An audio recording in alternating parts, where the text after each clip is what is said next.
Thank you, Lauren. And I know a number of you were here yesterday and have already heard my story, so please feel free to go and do something else so that I don't bore you witless.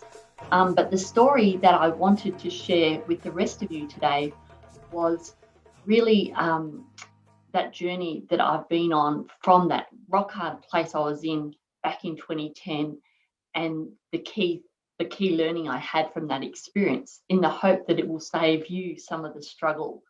So back in 2010, I felt I had reached a point in my marriage where I absolutely couldn't go on the way things were.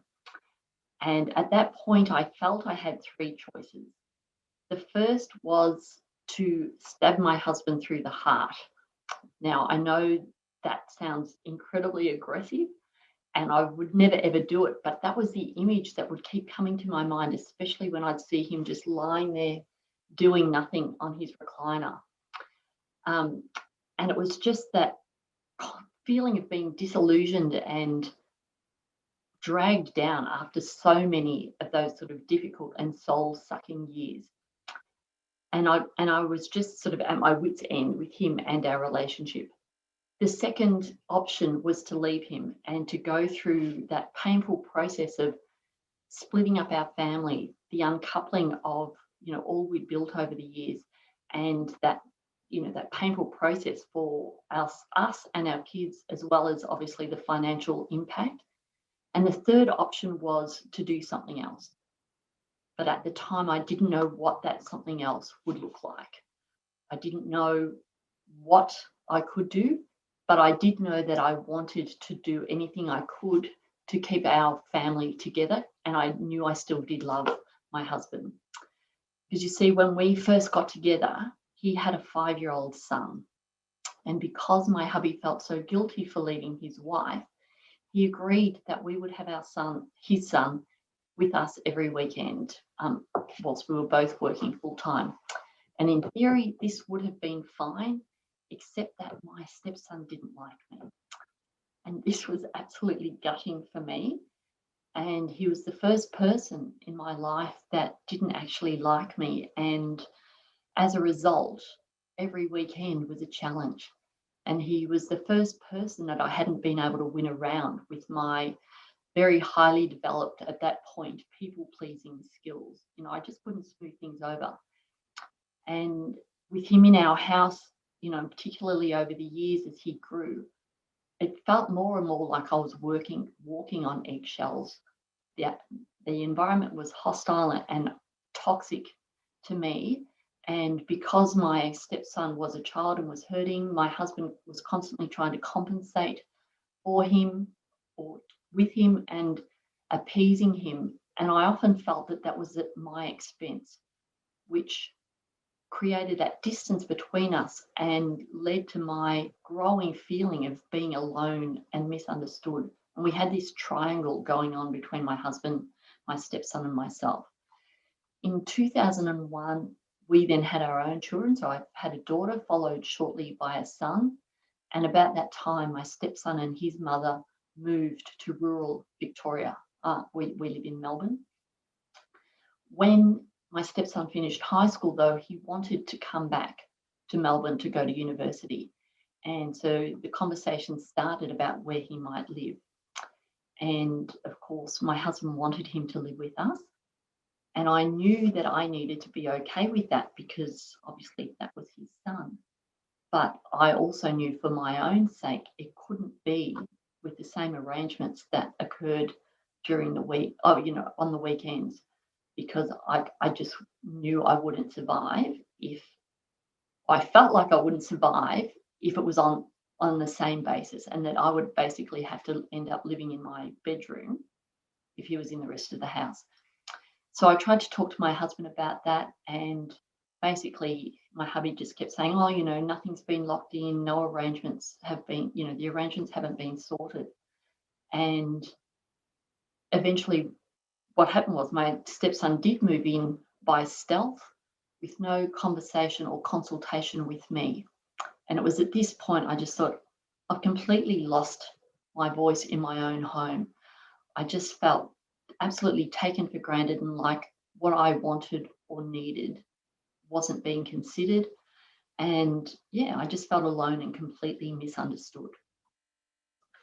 And it was then that, like, the differences between my hubby and I, which, had been prevalent the whole way through our relationship, really came into question in terms of my willingness to stay in the marriage. So I'm an extrovert, he's an introvert. I'm really open and non-judgmental. He's totally closed. I'm a huge traveller and love adventure. He hadn't left Australia since he arrived in Sri Lanka, from when he was 10. And the differences between us just became more and more irritating to me. So professionally, I was still doing really well, but with the conflict between us and our big differences and just the ongoing burden of motherhood, I just felt like I'd lost who I was, and I just felt like I was a shell of my former self. So I knew something needed to change because I was very emotionally unhappy and exhausted. So at that point, it came back to those three choices: to stab him, leave him, or do something else. So I thought, even though we had both contributed to what happened, I knew he was not going to do anything to resolve the issues in our relationship. And that if something was to change, that I needed to be the one to take action. So I thought the way forward might be to find myself again. And that led me on that learning and growth journey back to me. And the first thing that I did was go on a 10-day retreat to Thailand, where I discovered so much about myself. I discovered what I did and didn't like. I got present to my strengths and weaknesses. I discovered my personal values and why they're so important, particularly in decision making. And I learnt, that in relationship, the two people can be very different and have different values, as long as there are points of connection and some shared values, which did give me some hope for us going forward. I learned about the beliefs I was holding, particularly about what it meant to be a wife and a mother, about, my appearance, about money, all of those things that, become the lenses through which we view our world. And particularly the beliefs that I was holding from childhood, where I was number 8 out of 11 children. So you can imagine some of the baggage I was carrying from that experience. So that's a story for another day. One of the things that I really got present to was, or one of the most startling sayings that came out of that event was the saying by Dr. John DeMartini, that all any of us really want is to love and be loved, and to be known, loved, and got for the truth of who we are.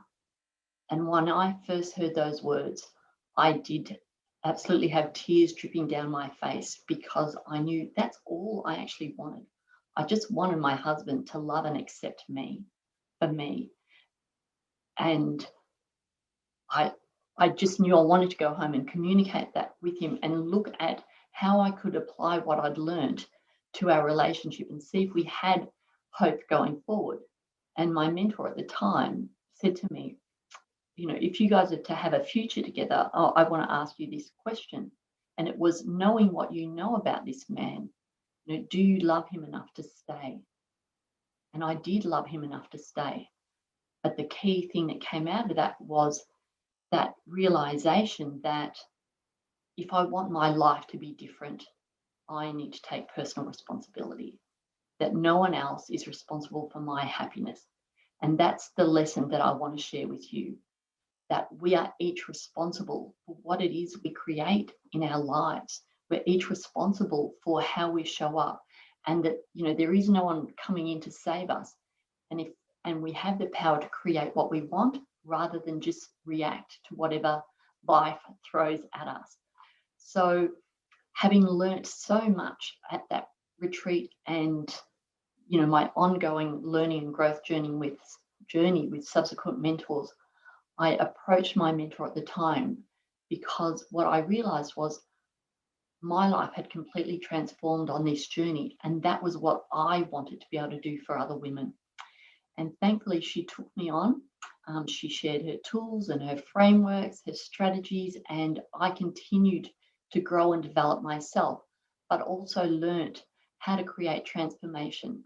We co-facilitated retreats and personal development events and group coaching programs, and over the years I honed my skills. And then in 2019, I decided that I had learnt all I could, and it was time for me to step out and work with the women whose journeys most resonated with mine.